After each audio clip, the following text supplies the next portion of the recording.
บ่ซื้อนกเขาบ่ให้คน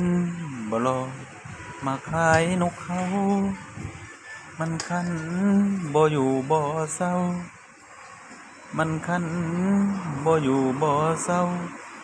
อยากให้น้องสาวซื้อซอยอ้ายแหน่อ้ายเป็นผู้บ่าวต่างแดน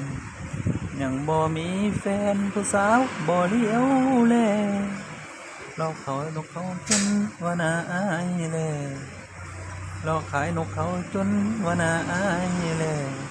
เป็นใจอายแน่น้องสาวคนไทยนกเขาของอายโตผู้มันคันทุกผู้ยามเย็นโตเมนกเขาขอลายคันเจียงดงแท้แท้นกเขาขอลายคันเจียงดงแท้แท้เขาก็เพียงดอกแท้เอาไว้เหยียดแนวโอ้เด้น้อง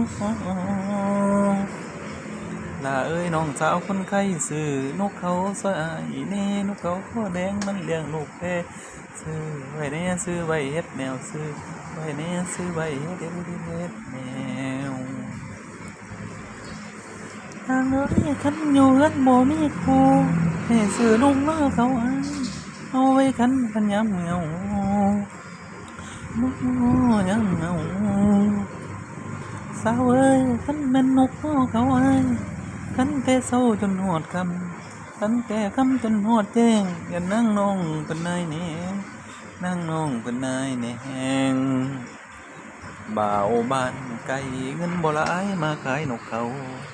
เป็นฮีตของเก่าของอีพ่อให้มาเวลาว่างไปต่อนกเขาอยู่นาได้เป็นสินค้าก็เลยมาขายนกเขาได้มาพบเจ้าพวกเขาอายก็เลยทำ